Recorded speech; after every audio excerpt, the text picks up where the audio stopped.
Hello, and you are listening to the Gotham Chronicle podcast powered by the BatmanUniverse.net. Check out the Batman Universe for this and many other great Batman podcasts. I'm Josh, and joining me is... This is Donovan. This is Jan.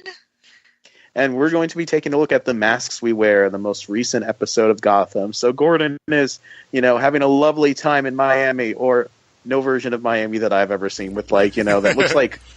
That looks like 18th century South America with, castles and stuff. But they were in Miami? Yeah, but and a different, tint for the camera and stuff. Yeah, it was all kind of like sepia toned. Yeah, I thought he visits Cuba. Right? He visits his old friend Falcone, and he's like, Falcone, my old buddy, how you doing? Why won't you shake my hand? You killed my son. Oh, that was just the one. That was just the one time. By the way, you don't have any other kids around here, do you? Are they named Mario? I don't want you to go near any of my kids again. Hi, Daddy. Oh, Christ.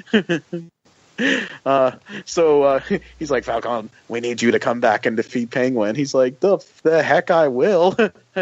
I'm having a lovely time in Miami dying of my mobster disease, Incurable, unnameable disease. McGregor syndrome.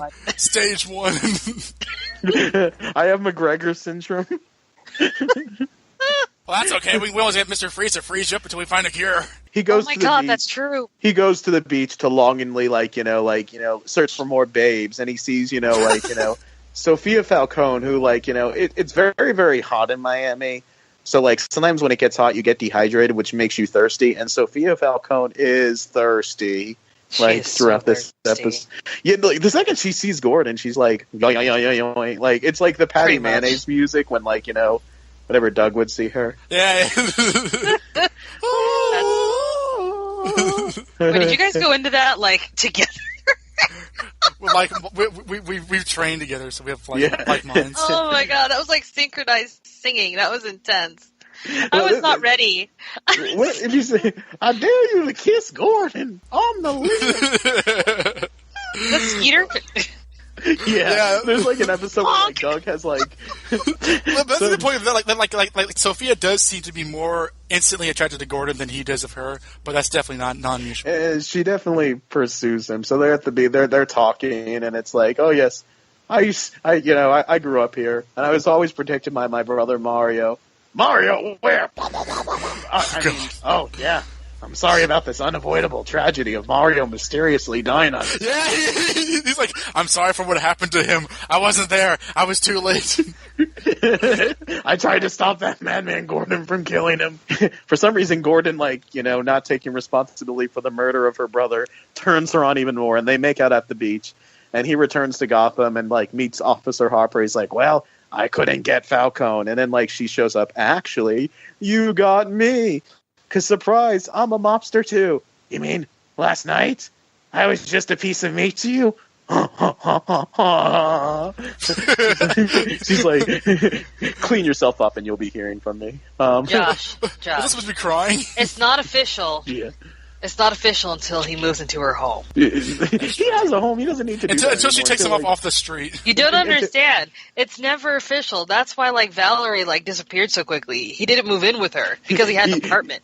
Even Gordon and Lee weren't official when they were, engaged and she was pregnant with his baby. That was. Yeah, they were official because he moved into her home. I was joking. I was making fun of Don from, last week with, the whole tap of the gun, Butch thing. I was hoping you'd forget about that. Meanwhile, in other plots, Bruce Wayne is tracking stuff going on at shipyards, and he accidentally blows Selena Kyle's cover when I guess she's Catwoman now. She has a mask, but no ears yet. She'll get the ears in season 7. She tries to steal the knife, but at the end of the season. Yeah, she tries to steal the knife, but Bruce Wayne spies on her stealing the knife. They never actually directly interact with each other while they're in their costumes, but it doesn't go so well. So Bruce is like, I must go back and dress as one of the kids from Bugsy Malone, with an exaggerated Jersey accent, to find out what's so Bruce goes in the worst disguise ever and doesn't get shot in the head. He's like, hey, I'm looking for my uncle. You mind letting me take a look around and inside your manifest? I don't see why not. wait a second, and I do love it because Alfred comes there to pretend to be the uncle, like, hey, nephew. Oh, okay, I guess this isn't a good explanation. They just beat them up. So they find out that this knife, which they figure out belongs to Ra's al Ghul, or Ra's al Ghul, excuse me. It's going to take me a little while it's going to take me a little while to get used to that.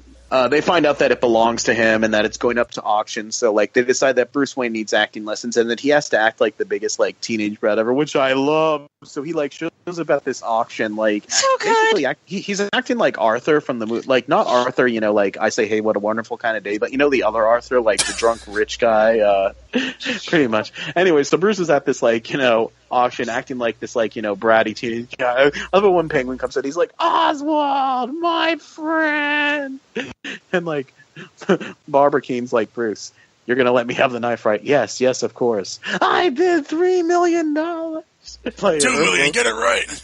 Yeah, I'll borrow it from you. That credit card, never leave home without it, because you can't do any auction in a Batman thing without making fun of Batman and Robin. So Bruce, wins the knife, which makes Barbara go grr. Because I guess she's working for Race, so she's trying to get the knife back. So she has Selina go try and sneak in the Wayne Manor, which I love. She comes in and Bruce is sitting there in the dark. She's like, "Why are you sitting there in the dark?" Batman Returns style. He's just waiting for the bat signal. Yeah.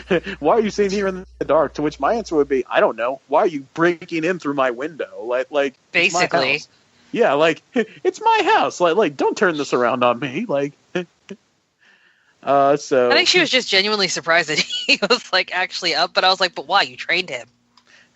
So Ray shows up at Barbara's a little penthouse thing. It's you didn't get the knife. It's no, Bruce Wayne has it. He's like, haha, really? Come, let's make out, because apparently we're in a relationship now, and I'm the one that brought you back from the dead in the Lazarus pit.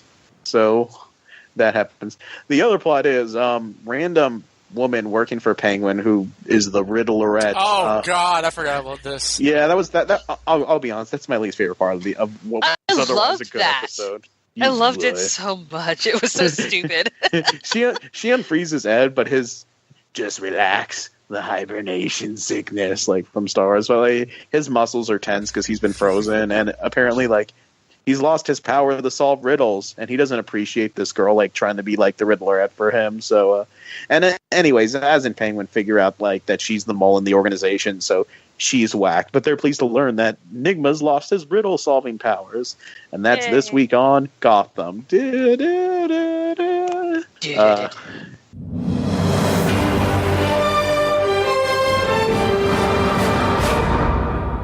I want to hear Don's thoughts first, since he saw this more recently. Yes.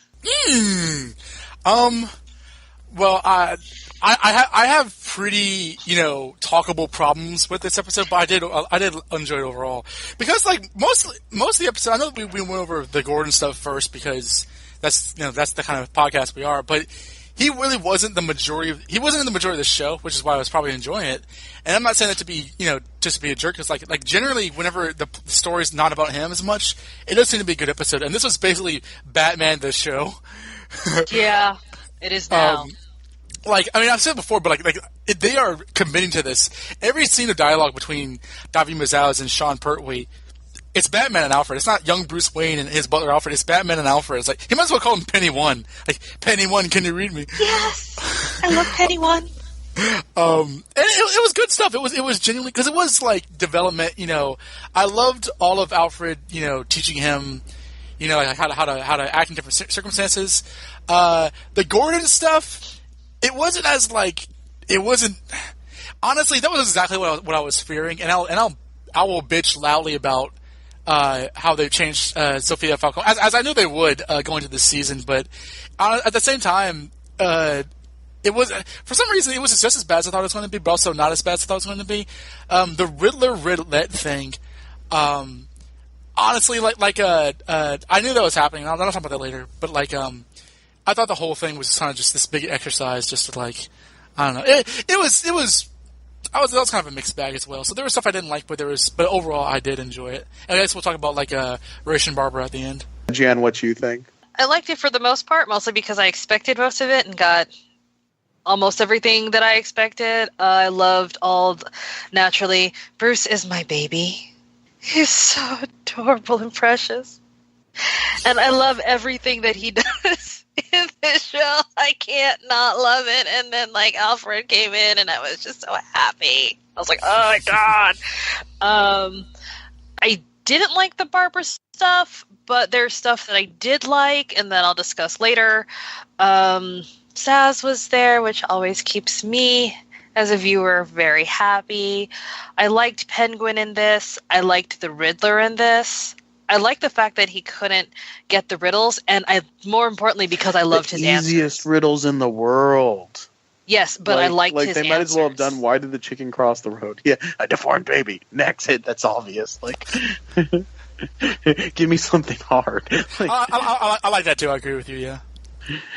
I mostly liked this episode a lot. Like, I enjoyed, as much as I thought that Gordon and his choices were inappropriate in his plot line. Not for the first time in the show.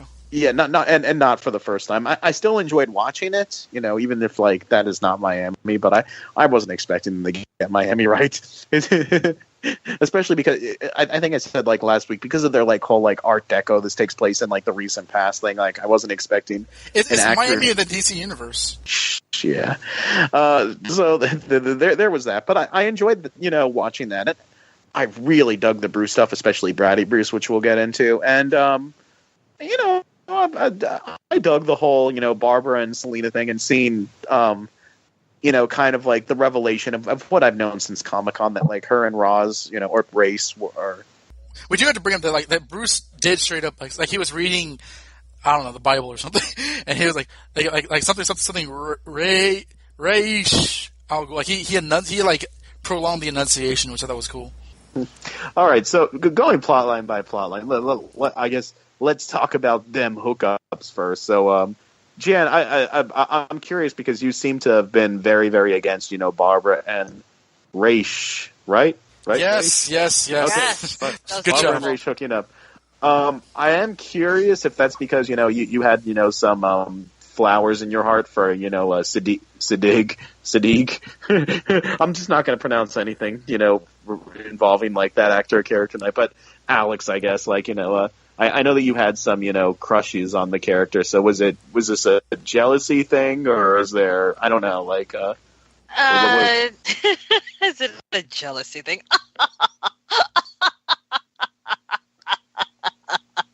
No. I actually just really like the character, and I don't know, it's like really weird. I know that he's had like a lot of kids, but I feel like Raish, for me, deserves something better than Barbara. It's more of like me being snooty. But like I was talking to you about like earlier in IMs, like I have a really weird feeling when it comes to Barbara, because I felt like she wasn't written. I mean, her part was written for what it was supposed to be at like the beginning, not supposed to be much. And then all of a sudden they made her a crazy serial killer for a season or two.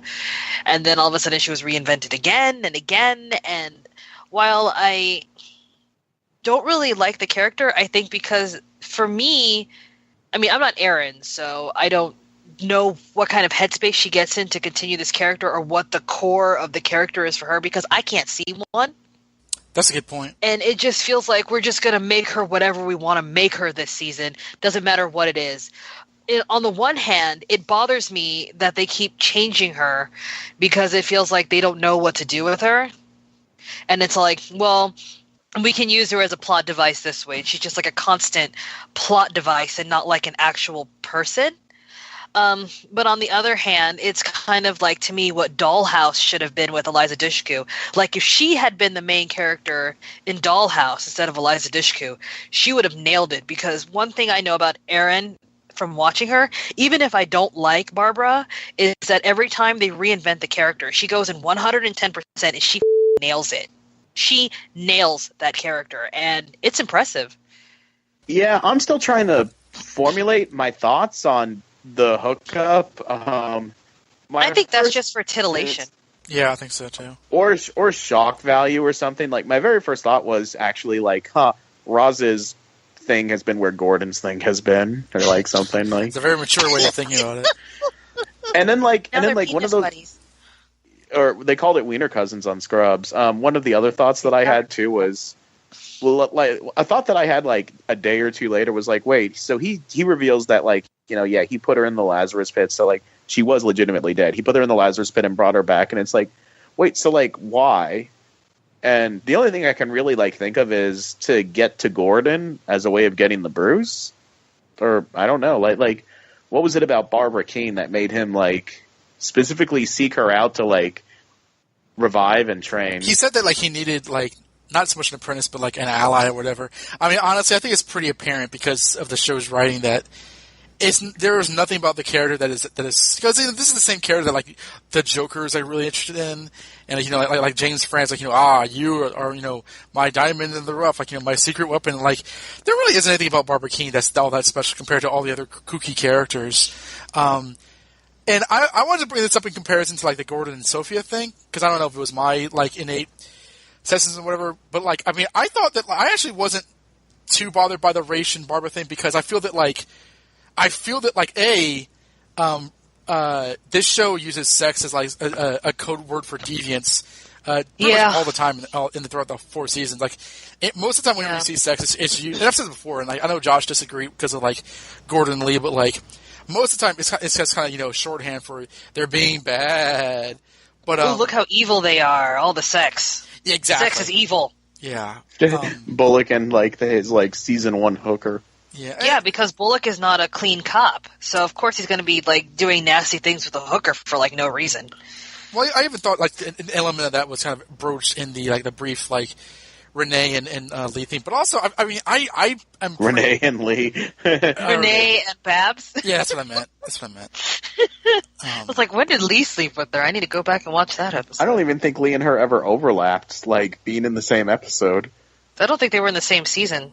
Oh, they were. Season. They were. They were both in season 1. I think that they overlapped. Like, I think like Lee's first episode was Renee's last. Like, I think she first appeared in like the episode where Renee like leaves Barbara. Well, my other point was that like I feel that like Rachel Ghul is not above like he's not above sleeping with like attractive like assistants before. Like he's often been seen with like a bunch of harem girls in Arabia and stuff, and nothing about this necessarily struck me as out of character. I did want to, because I know that I did want to compare it to the Gordon and Sophia thing, which I don't know if we want to get into now, but like I have a problem with that in terms of like I have a gigantic problem with how they do this character. But I'm wondering if I have a problem with that, but not a problem with this. If that speaks ill of me, or is it really because of the writing? Maybe. I mean, it's not like, you know, 2 different sexual relationships are the same one. So, like, you know, it's not like there's an equivalency there. Like, you could have a problem with one and not a problem with the other because there's, you know, there's more to them than, you know, just 2 characters are hooking up. There's context, and the Gordon one is highly inappropriate. I just want to say for the Gordon one real quick, and it does relate to like I'll just get this out now because I'm bursting at the scenes, but this character, Sophia Falcone, in Dark, she only appeared in Dark Victory, and she is like, you know, Falcone's daughter and Mario's sister and stuff. She's a real force of nature in the comic. I mean, spoilers, she actually is the Hangman. Like she's a large like tall, muscular, like intimidating looking woman who like doesn't take crap from this one, and they've refitted her as a sort of like, you know, this conventionally attractive, younger, smaller woman who is like all about like, you know, entranced with Gordon, the guy who killed her brother. Like it's just so that to me is like about as bad as like what they did with Poison Ivy. Like it is very much like, oh, there's a female character, well, let's write her this way. Well, what about how she actually was? And I'm not like, you know, saying it needs to be like the comics, but like the character went from being much more interesting to like basically a sexist archetype, and I really don't like that at all. Whereas with Barbara and Rachel Ghul, like it didn't not jive with the modus operandi of the characters. And I don't know if that's because I care less about Barbara Keene and I'm more interested in Sophia from the comics or what, but like or maybe it's because you have lower expectations for Barbara because of like everything that she's been through. Also, she doesn't have a comic background, really. Not at all. No. She's basically a blank slate, so they can do whatever. And Batman lit that cigarette together. Yeah, that was a very deep, story. So when she starts smoking on TV, we'll have her full backstory. Once she and Davy she and Davy Mazals, when they were at that auction together, they didn't, light a cigarette. I was very disappointed. Yeah, because they have to read the same obscure-ass Silver Age comics that we have. And watch TV together as Ben McKenzie strokes his chin in the background. Now, how can I prove that Bruce Wayne's really Bruce Wayne? But since I brought it up, I basically just threw it on the table. Like Jan, how would you compare the two sets of characters kind of getting together in this episode? The one with Raish and Babs was mostly like, oh, okay, it's Gotham, whatever, and also she sleeps around with everybody, so it's not something new. She's hooked up with, I think, more people than anyone else in the show. I'm not slut shaming her. I mean, it's her body; she can do what she wants. Also, she's evil, and evil people sleep around apparently on this show. So to basically emphasize that she's still evil, she had to sleep with this new guy who's also evil to be like, I'm evil still. And this as for is her Sophia, fifth romantic partner in the show that I'm counting. And as for Sophia and Jim, I was totally expecting it, just not at this frequency. I thought maybe they'd have some weird I'm kind of attracted to you, but you killed my brother thing, and it would just be kind of weird and spread out, not hey, you are a guy and I am a girl and we're both really attractive and we should have sex. It's very Star Trek. I'm still trying to make sense of the Sophia thing, but my overall thought is I'm trying to make sense of what actually happened, but my overall thought is, regardless of how it happened or what the intentions were, it's highly inappropriate because, as I mentioned again, number one, Gordon killed her brother. Number two, forgetting that Gordon killed her brother, this is the sister-in-law of his ex-fiancée. Dude, that on top of which they tried a lot, I thought, for most of the episode to ignore that he killed Mario. They brought it. They didn't bring it up, but honestly, why wouldn't they open that up when he shows up? I think it was in subtext, when Falcone is not happy to see him and doesn't take his hand. And doesn't take his hand, But even so, there was still this sort of oh, we've been through too much now, Gordon. Drop the pleasantries. I would have been get out of my house. But also, Falcone, you have to remember that he did know that his son was infected by a virus, and the sister also brought it up. Oh, hey, I know, it's not he was infected by the virus. There's nothing you could do at the time because they hadn't developed a vaccine yet. So my only defense for the Sophia thing, which again, really inappropriate, super inappropriate. Uh-huh. I think it was less of her being oh, Gordon, and more of she I feel I got the impression by the end of the episode that she had the upper hand on him. That like Gordon said, wait, that was just you sizing me up. That she was playing him. And which is stupid. Well, I mean that's so, but I mean she's obviously attracted to him because she was thirsty for him the second that he pulled up to their driveway. But I think it was also a fascination too, and there is a part of me that has a theory that maybe she's eventually planning on betraying him. You killed my brother. Did you think I was going to let that go? But right now, that would be actually really cool. The show is not that smart. I know, but that's what I would love to see. That's what I was going to say. I was going to be here yeah, maybe she's just playing him because he's really easy to play when a chick is gorgeous. Yeah, I mean, and he was definitely played this episode because, when she shows up at GCVD, she's oh, yeah, I'm actually a mobster, too. What do you think I've been doing this whole time? And he's I forget what it was that she said exactly that made Gordon say, wait, so, that you were just sizing me up, which makes me think that after that kiss on the beach, they, went back to, a sleazy Miami motel and, oh, please. And they wouldn't go to a sleazy motel. She's rich. She took him to a nice place. I hope it wasn't at Falcone's house, and then in Mario's old room. That's what I was gonna say. This is where my brother grew up. Take me. When Gordon rolls over to light up the cigarette, he's looking at a picture of Mario on the mantle. And he pulls his gun and shoots it. Yeah. God, I win. Where you were going. That wasn't, but that's probably what would happen. Well, to that, I think that Because there is more to this character than just sort of a star-eyed young woman who's like tried to this cop. But to me, and this is the kind of thing, like I don't think of like the character's actions. I'm not trying to slut shame her either, although I may end up accidentally doing that. But I just think of like the writers who just like take this. Okay, there's a female character. She's going to kiss Gordon. Like that's what I see more than like the character's actions because she's a fictional character. So I'm a lot more angry at the writing rather than like Sophia wouldn't be doing this or Gordon wouldn't do that. To me, it's just like it's honestly Fox Productions kind of, because if you watch any Fox show, it's very, very similar.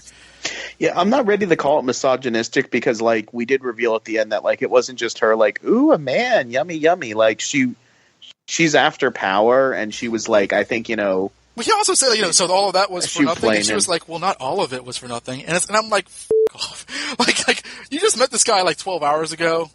And like, she knows what she wants, and her dad is trying to like tell her she's not ready. And it's a classic mob thing. If you ever watch like, what if this is her rebelling against her dad? Like, Daddy, I was with that man, the man who killed Mario. Like, but yeah, anywho, it's always like that kid that is always being told that they're not ready, and then they go off and they bite off more than they can chew. It could be one of those storylines as well, because that's a classic mobster storyline. Very paternalistic. Mm-hmm. That's a Gotham storyline. Like every season, like it's like I want my seat at the table. Like like no, it's like The Godfather and stuff like that has done that. Mm-hmm. And also, what was that one show? Magic City.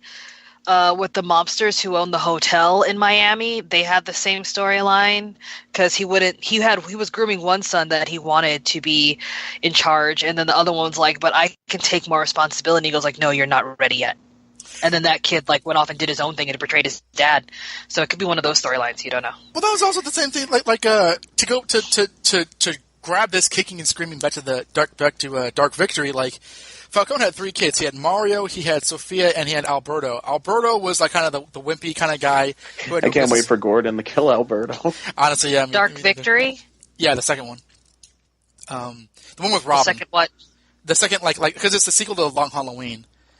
Oh, I have not read that one. I didn't know that it had a sequel. I'll have to get that one because I really enjoyed the Long Halloween. I need to reread it because I don't remember what happened, but I do remember that I liked it.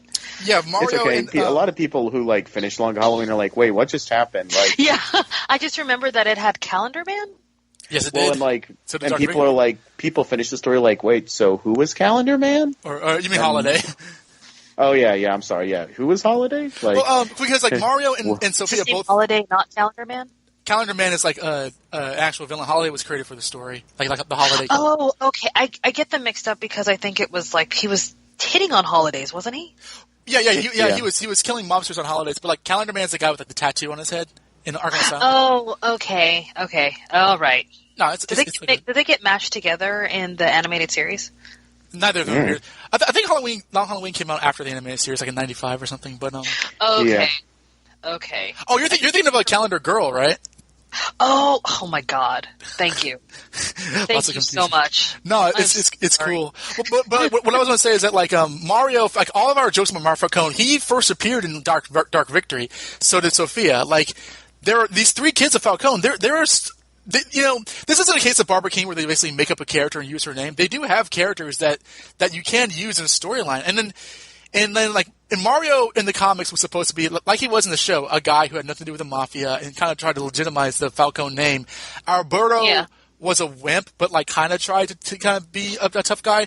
And Sophia was like her last name is Gigante, so she's not known as a mobster, but she's like this big badass. Like she's a real tough ass, like squeezing people's heads and stuff. Like she nearly strangled the Riddler and stuff. Like she's not to be taken lightly. So to take that and to like make it, well, this is this mom's story about a girl who wants to defy her father's expectations and prove everybody wrong. It's like I find that to be very, very like kind of cliched and kind of like patronizing compared to like. You said Dark Victory? I think I saw them though. I've read these characters.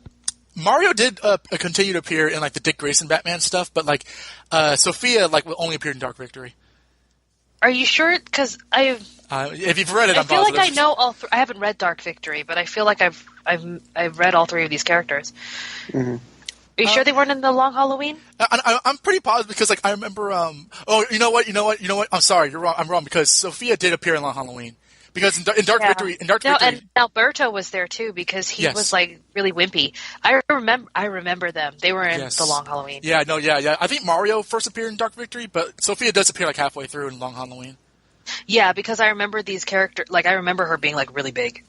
Yeah, with the big trench coat and stuff, and because Josh, you remember this, right? Yeah. So I know that you're way more lenient than I am about what they changed from the comics to the show, but with those images in mind, especially with Sophia Gigante, it's not so much like they have to do the same version, but don't you see from this very tough, intimidating woman to this character that I'm sorry, but no matter what she might do, and I'm sizing Gordon up or whatever, she's still very clearly portrayed as a love interest for Gordon. And I hate that. The thing, well, I think she's going to be more in the love interest. I think it's just going to be a rival my boss, although we'll see what happens over the next dozen episodes. If she even sleeps with Gordon again, cut to that being the first scene of the next episode, but them waking up together. But I'm much more lenient when they change a character like a Sophia Falcone as opposed to if I went to see, a Superman movie and they made Lois Lane something completely different. It's Well, to me, it's also like what they did to Poison Ivy, a very complex character in the source material. Yeah, that's true. Well, I mean, I have not liked Ivy a lot over the course of the show. Very rarely have I praised what they've been doing with her. I think the only character that they kind of stayed true because Leslie's very different too. Catwoman's generally Leslie her source material, but Essen is also very different. Montoya is fairly different or was fairly different. Yeah, I'd say Catwoman. They stayed very Bruce, true. Alfred, and Selena. Yeah. Yeah. They're the only they're the closest, absolutely. Lucius.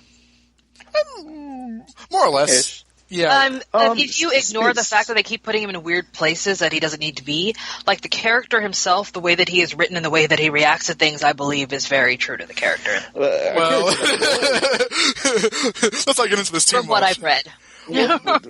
But before we get into another half-hour discussion about did Butch and Tabitha date? Well,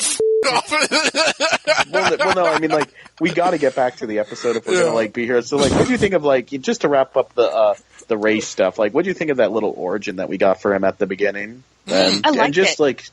And aside from him and Barbara, sleeping together, just him and that plot line this episode of this, I'm not really a fan of MacGuffin, so I'm oh, we're all after this mysterious knife. I don't really care about that, but I guess it's a means to an end, so I'll sit through and I like the scenes that surrounded it, but I really have no thoughts about the origin that they showed for Raish, although I kind of thought it was weird that now you're in the Lazarus pit. Now it's basically tag, you're it. Now you have to spend a century finding someone that's ready. It kind of reminded me of Tales from the Crypt Demon Knight with Billy Zane. With Billy Zane and William Sadler, right? And Jada Pinkett Smith. Oh, I forgot about Falcone. I have thoughts on it, but you go first, Jan. I actually really kind of liked it because it showed that they were trying to do something original and different. Of course, I'm the fan of the original stuff. And by original, I mean the animated series. And, yeah. We had an argument about it. But I just like that, it's clear, I already have accepted that they're going to try to create their own canon for everything. So it was interesting to see what direction they were trying to take it, and how they were going to try to mainline it for the show. And it was interesting to see because I have to find this because the person shows up as you're the one. So Ra's al Ghul has found his one, and now we know why he has this ridiculous interest in this child, who is almost a man. Oh, this little baby. So precious. And I really liked how at the end I'm seeing him and Roz tomorrow. Raish tomorrow. Yay! Oh, right, because you're in NYCC. I'm at NYCC right now. See, if I had actually gone this year, we would be meeting up and taking pictures and taunting Don, ha. I would try and get you into the Gotham Press thing with me. I wouldn't be able to ask any questions because I'd be sitting there I love you. with Butch and or with Jessica Lucas and Drew Powell, just like all that flipping me off together. Oh god, they would remove me from the press conference because I would have attached myself to Drew Powell like I love you. Such favorite, and I miss seeing you on my screen. They recently spoiled on some website like what episode he's going to show up as Solomon Grundy in. I think they said episode 5. Oh, good. So we're going to cut that out, right? No. We could leave that in. If it's online, it's not. Yeah, it's online. That's not like something okay. that like an insider told me. So yeah. Oh god, because I miss Butch. Like I watch every episode. It's only 3 episodes. I've been watching every episode. Like, where's Butch? Yeah, it's really weird. Like, kind of how they're waiting to get back to certain characters, but I guess I almost prefer that because again, one of the problems with the first season is it was very crowded, trying to fit all these. Yeah, trying to fit all these characters. So, like, if you don't have a role for a character in an episode, I do love it that they're absent. But yeah, I'm like, yeah, we just finished week 3, and like Lee is like Marina Bakarin's still in the opening credits, but like we've yet to see her again, and you know, and we didn't see Barbara in the first. Ish. Oh, the dream saw her in the flashback. Yeah. So she was actually in that episode. You know what would be messed up? Oh. This is how she comes back. Like, Gordon and Sophia are like, you know, just finished like hooking up again. Like, that was great. And as like, you know, they're like, you know, and probably what's going to happen. And as they kiss each other goodbye, like Lee like walks in the room and is like, "You have got to be kidding me! Oh, here we go. What's your problem now?" Hold on. You guys realize that Sophia wasn't even at their wedding. She was like an exile in Miami. Well, I mean, for all we know, she could have been at the wedding, and like row number 3, we just like didn't see. Like, you can retcon that she was at the wedding just because. Yeah, that's like true. That's what I was about to say. I mean, and she could have been at the funeral too, and just like. But yeah, like, you have got to be kidding me. What? What's your problem? What'd I do? Listen to this, Sophia. She's always angry at me. Like, oh, you shot my husband. Oh, you know, you're kissing my sister-in-law. What's this person's problem? Jim, can you not see how this is utterly inappropriate? Are you mad that I didn't invite you? Because it's an open invitation, baby. Cut to credits. Gotham. And then we learn that Jim is actually evil because he's having sex with 2 women at once. The devil's threesome, as it were. I was going to kind of comment on the race thing. I pulled out my nerd hat and I was like, wait a minute, this is exactly how. But it obviously doesn't matter. It's kind of like the Highlander. Whatever. Where it's no one cares. Also, like I think Rach's origin, like, you know, how you pronounce his actual origin name is very complex and convoluted that, like, you really don't want to see that in live action because it would be way too much. I do know that, because actually I'm enough of a loser to check this. I do know that they're making up, like, Sumerian kings. Like, he was the first king of, like, you know, the first generation of, Mesopotamia. And it's like, no, it wasn't. But, whatever. They have to seal the Spear of Destiny, whatever. Honestly, Raish is usually a bigger player than this. Like, he's not a guy like I was surprised we've not seen, like, you know, his mafia, his entourage, Ubu. He's kind of lurking in the background and like talking to Barbara King. Like, he can.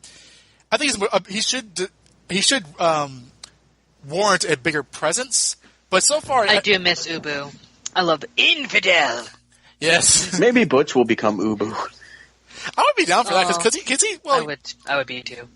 Because Ubu was a transferable title because like Bane became Ubu for like 5 minutes in the 90s. Well, I was about to say also like if we saw Ubu like, you know, in like kind of the, you know, Arabian costume with like the baggy pants and like the wristbands and stuff, like I can see Drew Powell dressed like that would be kind of interesting. Like, he went from like Jada Pinkett Smith's right hand man to like the Arabian bodyguard of the demon head. The journey that this character has been on.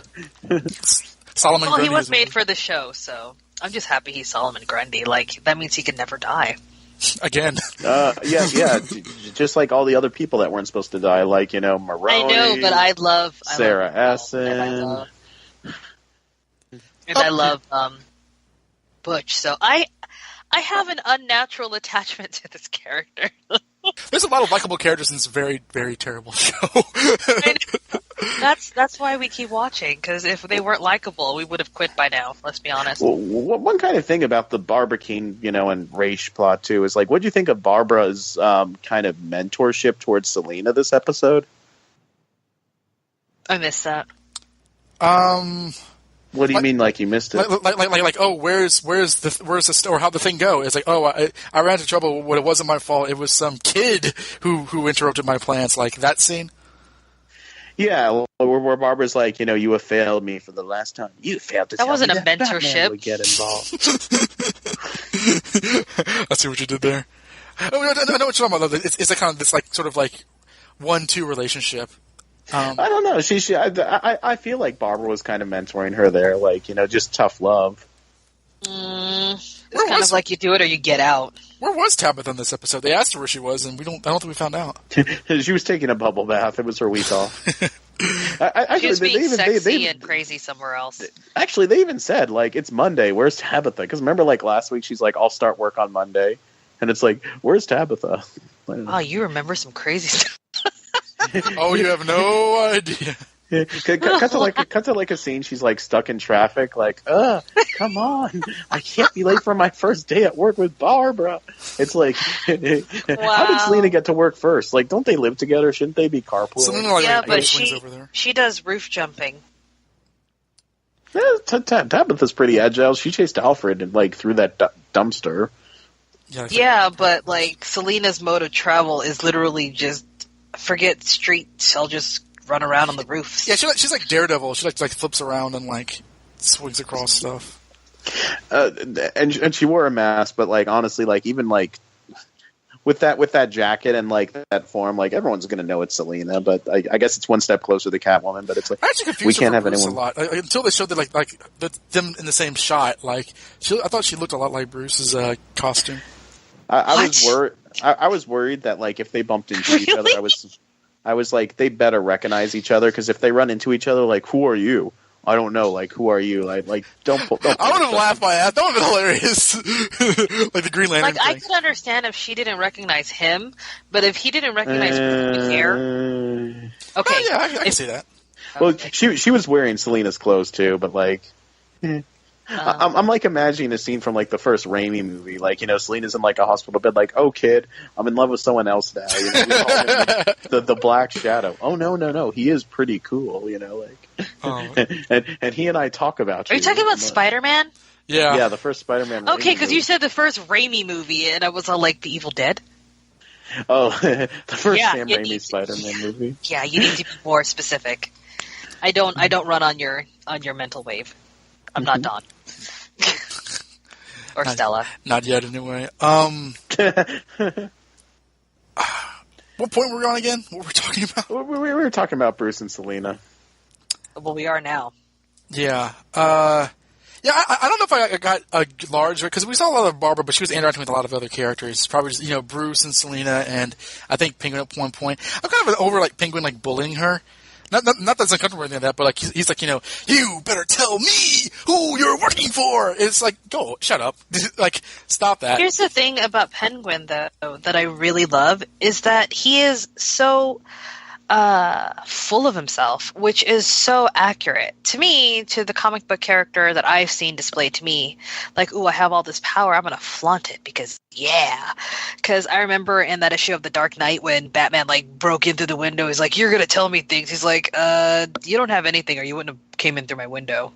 And then he asked Batman to leave, and I was just like, this is awesome. Mm-hmm. So to me, it gives, like, the way he's right now, even though he has, like, the press on his butt all the time, and he's, like, all sorts of crazy and telling everyone his plans, is because, he's, like, overestimating himself. And to me, that is, like, cool. That is classic Penguin. Yeah, I agree that he's very much in character. I just find that, like, the character that he is kind of a big baby at times. Like when he found, like, the missing ice part of like Riddler, he's like, it was in character. But you have to remember who his mother was and how she raised him. No, I know all that. It's just that it's not always fun to watch. Like, I know. Oh God, I forgot. There it is. I do not miss Josh, why would you do that? I hadn't gone back and watched the first season again yet. What do you mean you haven't watched the first season? I'm not some dumb bimbo. I know what you're up to. Yeah, Tabitha did us a favor by killing her. She did. I still felt bad for Penguin, though. And also, I kind of felt bad for her because she didn't do anything to deserve that. Besides, Remember when she was hooking up with Maroni for like 5 minutes? Oh, God. I forgot about Maroni. That's a man with standards. Apparently not.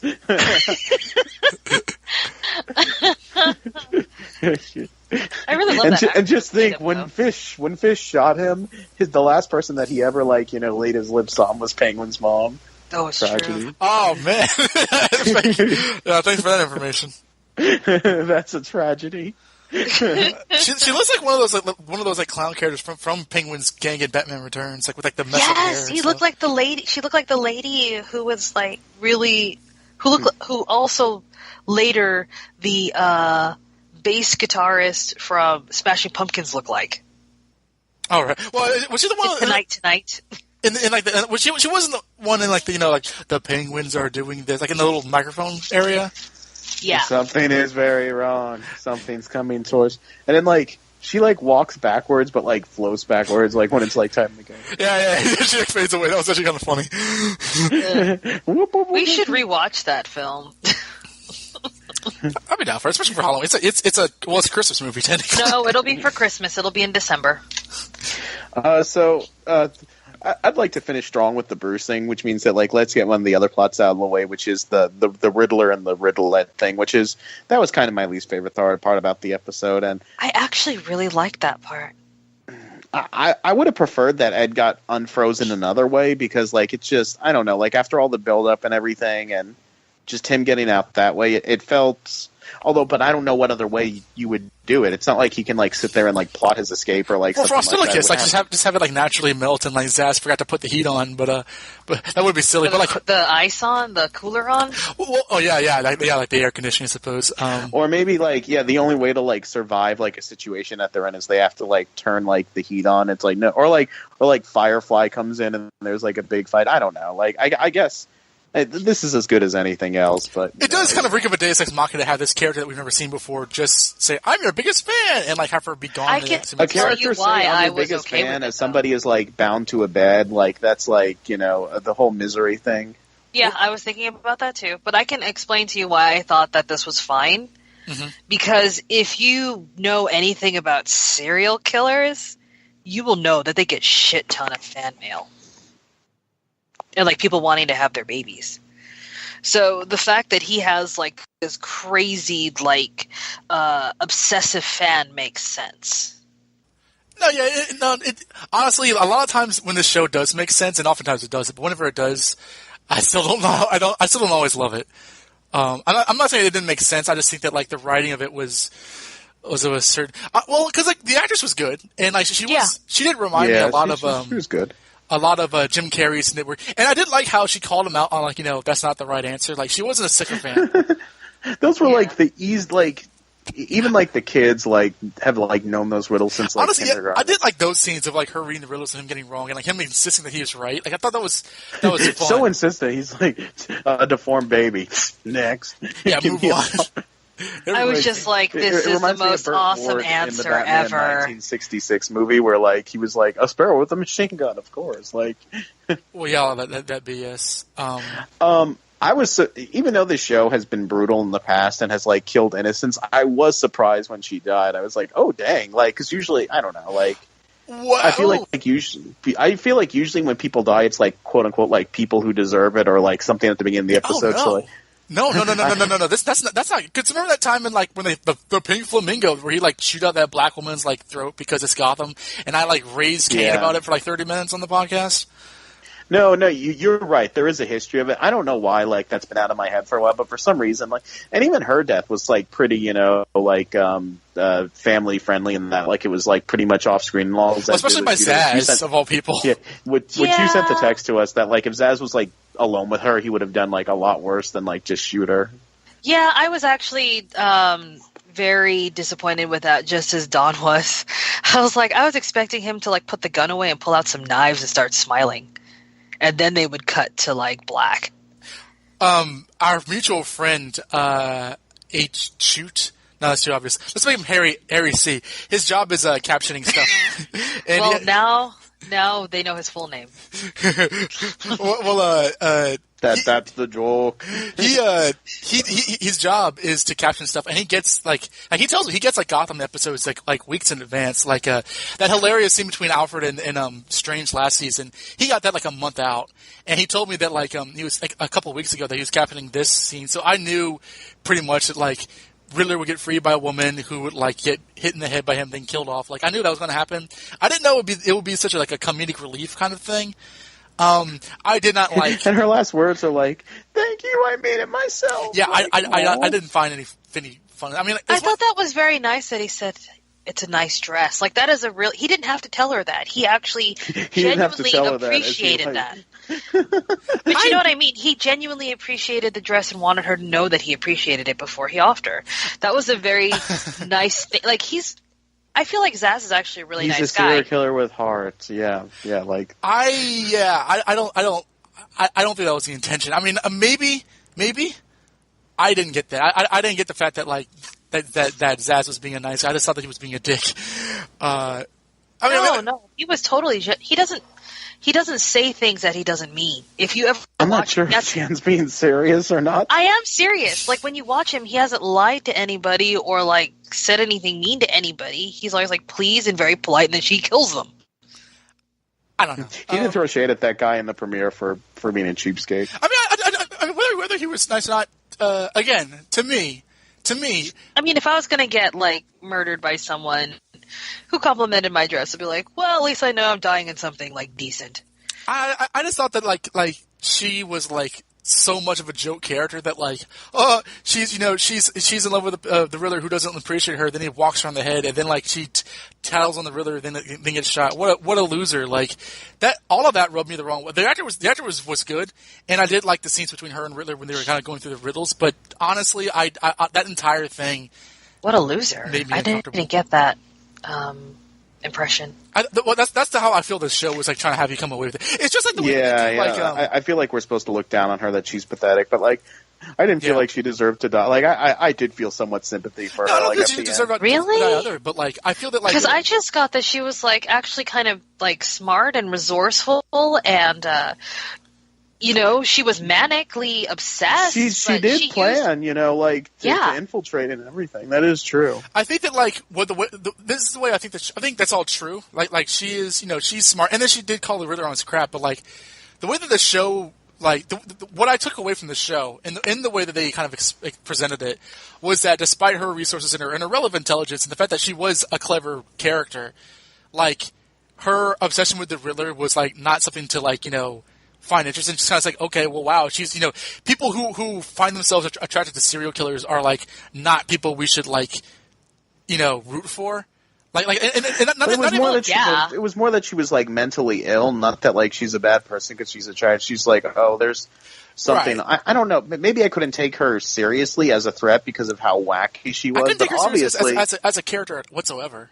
But obviously, as Jan stated, like she was resourceful enough that she was able to pull this off. Like come to think of it, like so like, give her credit for that.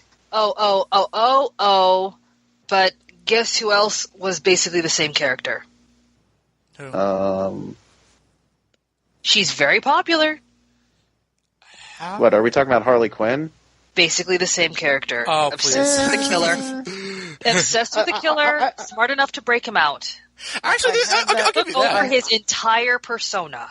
I had that thought like about 3 minutes ago into this conversation that it did remind me of Harley Quinn a little bit, but like I'm not saying that she is Harley Quinn, but I mean like of course there's a difference. Too late. Reddit's gonna say she's Harley Quinn. But I mean, like, it's basically the same thing, and you guys are, like, saying, oh, my God, she's terrible. And then on the other hand, like, there's Harley, who basically did the same thing. No, that's not what I'm saying. I'm not saying that she's... It's not the exact same thing, because Harley was more of a reserved, serious character who slowly broke down over time, whereas, like, the moment that we see this woman, she's, like, wacky, like, Riddler-ette, like, we don't see her, like, degrade due to her relationship with him. Let me put it this way. She felt very at home with the 60s show. And, like, what I mean by that is, like she was supposed to be, like, the entire character to me is a joke. I'm not saying I personally dislike the character or, like, I know she shows up and I didn't like her. I felt that, like, it was the show basically turning, okay, here's a scene of comic relief. All the Riddler scenes are comic relief. It's not plot progression, really. I mean, it is, but, like, most of it was, here's this stupid character who you're supposed to wait. You're supposed to, like, enjoy that, like, Riddler popped her in the head and, like, her stupidity got her killed, essentially.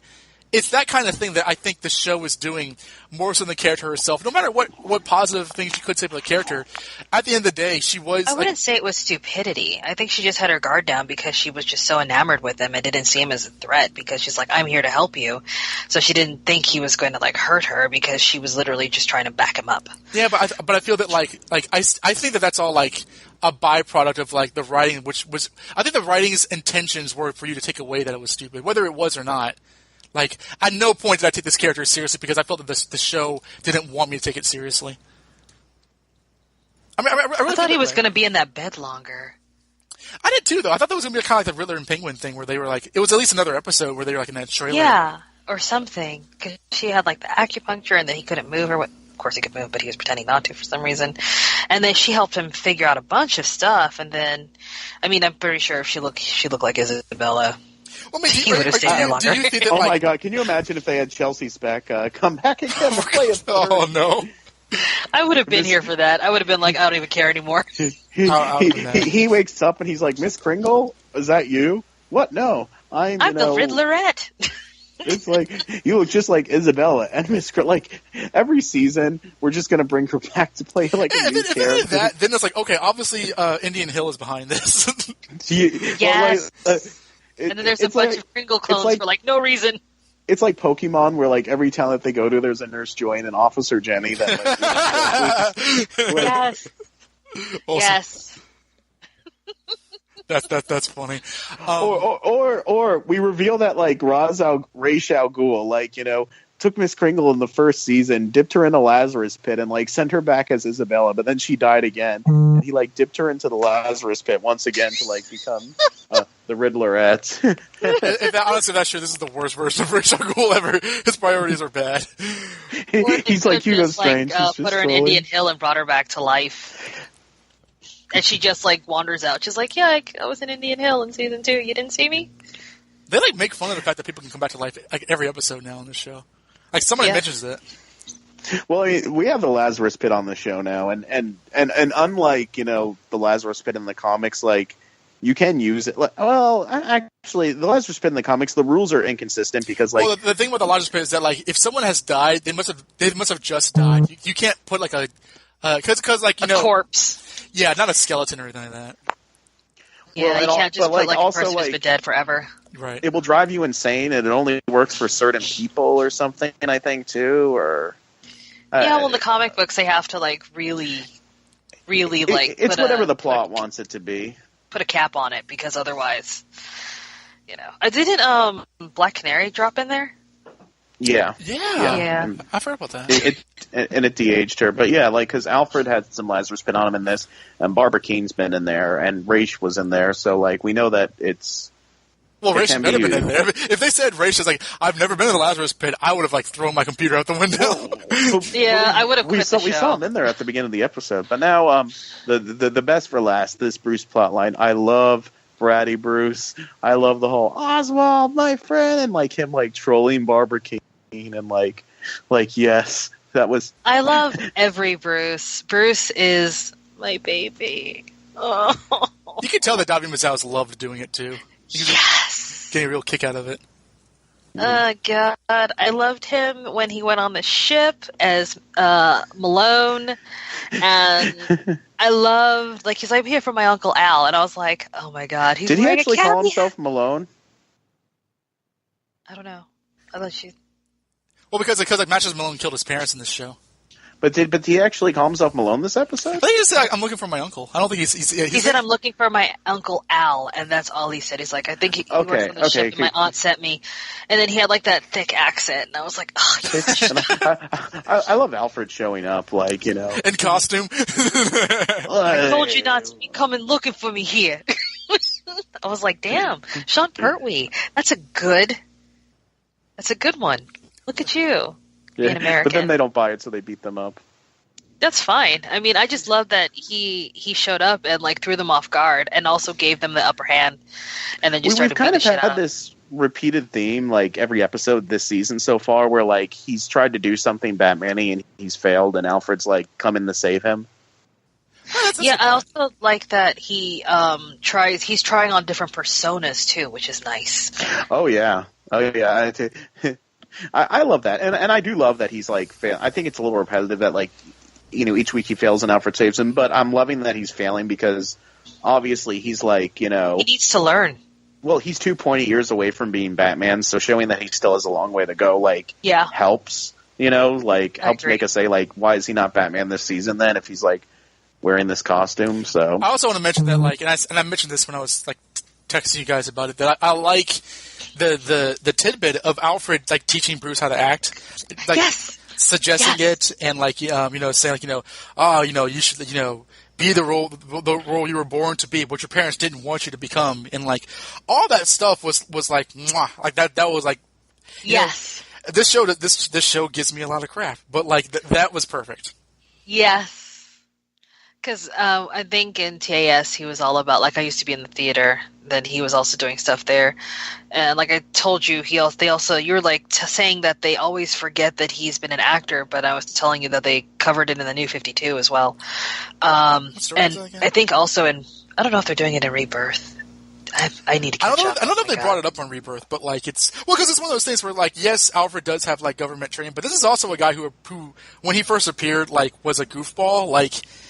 I kind of resent the idea that like go to jail for his own murder. I kind of resent like you know, oh, Alfred, you know, he was this massive, he was badder than Batman. He did this. It's like, okay, he does have government experience and he does all this, but he did that. Well, he's also like, to me, I find Alfred to be like, I like him when he's more of a normal guy who had, like, you know, he wanted to be an actor, and then his dad died, so he took over his job, rather than, like, you know, he was saving the president every weekend. Like I prefer the actor Alfred rather than Commando Alfred. It's weird because Alfred is so ingrained in the mythos now, but, like, he came after Robin. He came after Joker and the Riddler and well, I don't know if it was after Riddler, but he came, like, after Joker and Catwoman. Oh.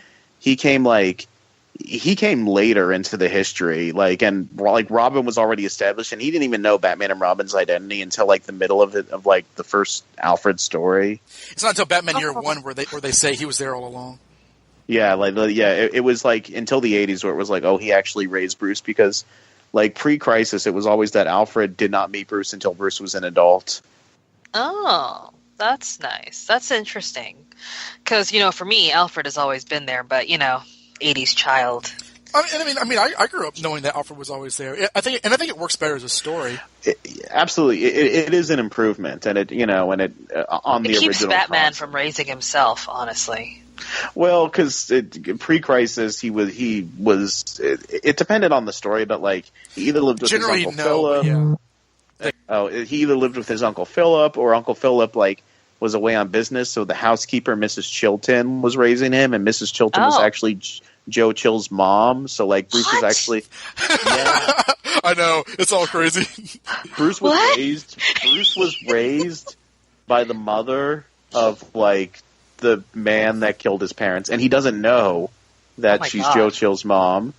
Like, there's like a revelation at the end of the story where like she like tells the readers, and like little does Bruce know that I'm, you know, the mother of the man who killed his son, and I must atone for it. His son? He killed Damien? Yeah. He killed Damien? He killed Damien before Damien. The bastard. Well, it's one of those things, because, like, you know, in, like, pre-Crisis, like Clark Kent came up in an orphanage, or his parent, like in the original Superman, like, comic book origin story, that's, like, one page. Like, his parent, like, he grew up in an orphanage. But later on, it was the Kents that raised him specifically. Like, you know, all these, because these characters are old as crap. So, like, I feel like the Kents make more sense, because if he was raised in an orphanage, how did he hide his powers? Exactly. No, he didn't. He didn't, because there's like pages in the old story where like he's like lifting up cribs in the orphanage, and the orphanage people are like, what is this kid doing? And then like later when like the second incarnation of the origin, like the Kents like go back to the orphanage, like we'd actually like to take that baby that we like dropped off here the other day. Like, yes, take him. He's too crazy. Like, Jen, you know that like in the Silver Age they retconned that like Martha Kent wasn't shot; she had a heart attack. I didn't know she was shot. I don't follow Superman. No, Martha Kent. Martha Wayne. God damn it! God damn it! No! My mother's name is Martha. No! What's your mother's name? Aqua Martha. I do love that joke. Welcome to the Justice League. But yeah, like in the Silver Age, they said, like when Joe Chill shot Thomas Wayne, Martha Wayne's weak heart gave out on her. Which, whatever. But yeah, it was maybe a she constant had a heart flow. condition. Why you gotta judge, man? she's Aunt May. No, but like in the book that I gave you, what's it called? The Bat manga? Queens of Gotham. Oh, she was actually like doing like all sorts of stuff, like drinking, and I think she did drugs. Yeah, there's a lot of stuff. It was like the wild rebel of the '60s type Martha. In the Paul Dini run, like they were like socialites. Oh, no, they're socialites, but like Thomas Wayne was like best friends with Zatanna's dad, and they met Martha Kane at a party, and like Zatanna was like, "Go for it, bro." But what was it? Zatara, yeah. What was I talking about? You said Zatanna. I said that Zatanna's dad, right? Yeah, but Zatanna's Zatara, so his name was Zatara, not Zatanna. Zatanna's her first name. Yes. It was the same thing as like Martha Kent got shot. So. My name's Mario, and he's Luigi Mario. Exactly. Someone say Mario. God. I forgot why we were on this in the first. Oh, we were talking about Alfred. Yeah, just kind of like to reiterate the conclusion. Military Alfred is cool, but like I'm a big fan of it. Like Royal Shakespeare Academy, Same. Yeah, just putting on disguises and being an actor, Alfred. Yeah. Sorry, I'm disagreeing with you. No, absolutely. And I'm glad you are. And I think that I honestly, because I forgot or didn't know that like the New 52 referenced that, but I feel that most people don't know that he was a goofy actor before he became a butler. But whatevs. So that was The Masks We Wear. Does anyone have Futon Critic? The Deadly Dagger on an all-new Gotham, Thursday, October 12th on Fox. Bruce Wayne puts the lives of Gotham Natural History Museum historian Niles Winthrop, guest star Dockin Matthews, and his grandson Alex, guest star Benjamin Stockholm, in danger in an attempt to uncover the meaning behind his prize knife from the auction. I know. Meanwhile, Raish Al Ghul, Alexander Siddiq, proves he'll take deadly measures to achieve what he wants. Oh, really?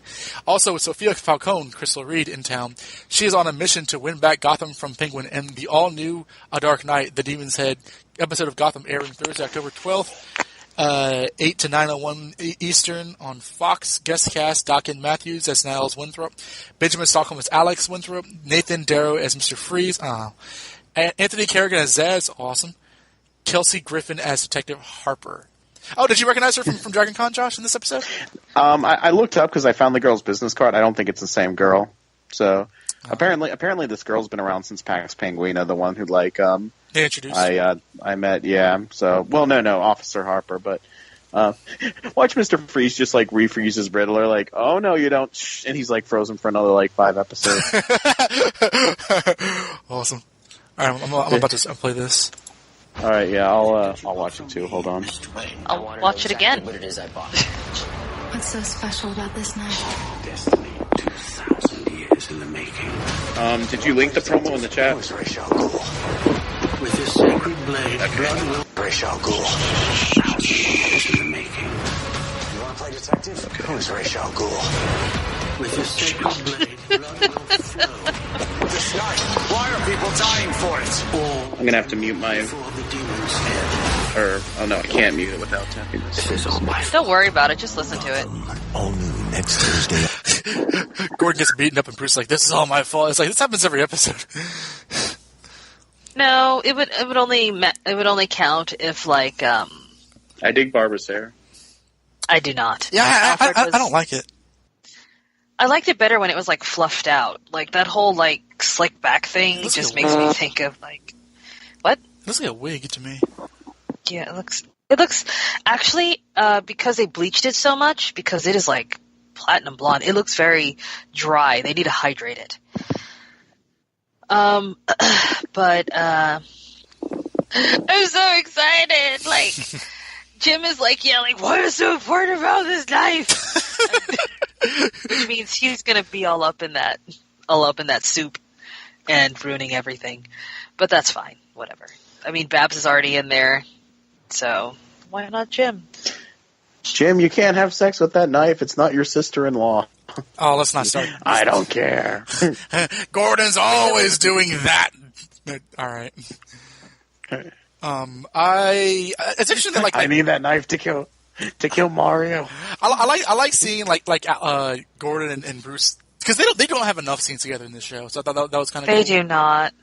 I was just going to say, like, as much as I don't really like how they write Jim in this, I do feel like there does need to be more of a interaction between them, because they do actually, I like how they influence each other. I mean, I don't like how they influence each other, but I love that they do influence each other, like how they both develop as characters in this show, because they do take cues off each other, and that was like really heavy in the first season, and then after that Jim was all like, oh, look at this pretty girl over here, and then that was it.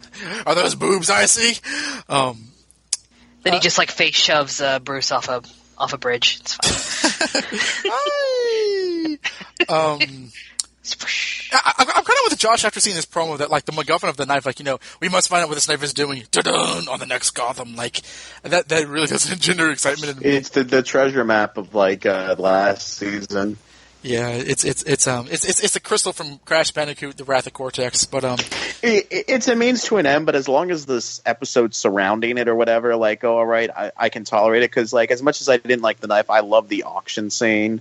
And I like the scene with Selena and Bruce in the mansion when she was trying to get the knife. Yes, from him, so. I love everything with Selena and Bruce, but you knew that. I ship them so stupid hard, like it hurts my soul. Can't wait for Talia to show up and they just kill her. Or she sleeps with Gordon too. I'm just gonna lay on the floor and pretend you didn't say that, and let the Lord take me.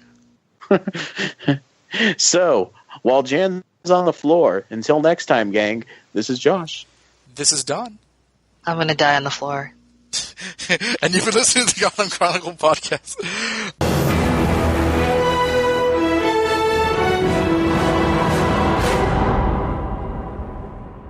Doug has like this like PTSD like fantasy of like Skeeter daring him to kiss, daring Patty to kiss Doug on the lips or something. And they're playing Truth or Dare, and he doesn't want that happen. It's actually funny because like I dare you to kiss Doug, and then like there's like a pause for emphasis on the lips, like as opposed to his ass. Thing that I kind of was like, okay, I'm not really into this right now, was the Riddler thing, and I'm still formulating my thoughts on Race and Barbara getting together. Race. Or Roz. Race. Josh, you watched the anime series. How is this hard? It's because I don't say his name in like my everyday life, so because I've heard people say Roz ever since the animated series for like a decade since, it like reprogrammed my brain, and now I have to like unprogram it. Either way, like Roz or Race, I will accept, but Race, I keep going to like Race. Bannon. I literally go to Race Bannon, and I'm like, why is he in this show? I know, it's he's very too busy confusing. being the vice president of the United States. Stop doing that, please. Don't ruin Johnny Quest for me. Dun, dun, dun, dun, dun, dun, dun, dun, dun. It's very relevant with Haji and his racial interpretations. Oh God, I didn't think about that. Sim, Salabim! There's stereo for you. Yeah, there you go. I loved him so much. He was like my favorite character on that show. Oh, Josh, you missed it. So I was telling Dawn earlier. Up until like last week's episode, not this week's episode, last week's episode, my mom, I was telling her about like, oh yeah, that's like baby Bruce, because she was like watching it with me, and she goes, oh, when does he become a robot? Hard act. All this time, since she's always known Batman, she's always thought that he was like a robot. That's brilliant. And I was just so sitting there all like, this time, Batman was really a robot. like, no, Mom, he's he's just rich. He just used money to fly places and learn things. Like, he went to China to learn one thing, and France to learn something else. He followed a circus to learn something else because he has I'm money. guessing she never saw a Batman movie in theaters. She doesn't like Batman. Okay. It's like... She likes Superman a lot. She loves Superman. Did she think Adam West was a real... She didn't watch... She doesn't like Batman. Okay. But yeah, I was like, no, Mom, he's just rich. And then she's like, how does he hang out with Superman? I was actually saying, but I was muted. Like, what if Talia was like a teenager, but they pulled the whole she's 100 years old thing? So it's just to try to, like, it was like a reverse Poison Ivy. So, like, Gotham's like, we can get away with it this time. And, like, they're having, like, I hope not. I know. Even the whole, like, 100 years old thing, like, that was, like, the comics, like, ignored that really quickly after, like, they brought it up. Yeah, Talia's, like, 35 years old. Let's always remember, guys, that one Batman Beyond episode where Bruce slept with Talia, but Talia was actually Raish. Never forget. Detective. That could be a commentary. Oh, yeah, that was been a commentary too. Oh yeah, we haven't done Batman Beyond ever. So Stella and I did one episode, and I did the premiere with Melinda. But otherwise, yeah, most of the time we've not done Beyond commentaries. We do commentaries on this website. Mm-hmm. We should watch the entire season. Don, can you edit this one? Oh man, yes I can, but it's going to be a lot. Thank you, Don. You're the bestest, and we love you. Mostly because I don't know how to edit shit, and all my stuff is on my PC, which is fried. Just with New York Comic Con and everything, it's going to be like a lot. I missed you last week too. I was honestly like when we were having all our trouble earlier, I was really hoping to weasel out of it, but I absolutely understand. I mentioned two things that were off topic, like we were talking about Batman being a robot, like and the episode where like Batman and Superman meet in like World's Finest. In the commentary, they said that like the Japanese animators, for some reason, they thought that Batman could fly, so they animated Batman flying right next to Superman. And like Bruce Timm and everybody was like, why is Batman flying, guys? And they answered back like in Japanese, because he has a cape. So they had to reanimate it. It's a scene where Batman flies off in the plane, like he back grapples the plane and like kind of does that. Like originally, like I guess like when Lois Lane and Superman were they were escaping that explosion. Superman and Batman were like flying together in the air, like what the fuck? But also, I couldn't have said Lois about you. I'm aware of that. Yeah, and he like flies away. That I think we talked about too how like that would rip his arm off. Like, I love it too. Say what? My favorite part of that one Justice League Unlimited or Justice League cartoon where he's all like, I could use some assistance. And then he's like falling, and and he keeps going for a while, like, that would be nice. I can't fly. He can't fly. At all. You don't remember that? Oh yeah, that was Darkheart. That was when they fought. I forgot the villains, but that was like with the Atom. And he was like in the... Like, it was like a whole bunch of machines. I think. Yeah. It was so funny. I love GLE. Also, we were talking about origin stories and how they're all inconsistent, but like in the radio show, Superman came to Earth like fully grown, and like he met like a farmer and his son, and his son said, "We should call you Superman now. That sounds like a good name to me." And like he went to Metropolis, like he was. Oh no, they also come up with the name like Clark Kent for him too. It's like, why don't you call yourself Clark Kent? Yeah, that was. I remember Bailey said that on the for podcast. like no reason. That was the most disturbing one. I listened to that radio show, and I said, like, that was weird. He meets Batman and Robin in that radio show. Like he saves like Jimmy and Lois save Robin. Like they save Dick Grayson, and like Dick Grayson has like a Robin costume under his clothes, and like Superman says, "I'll take this boy. Now go away." What? And like.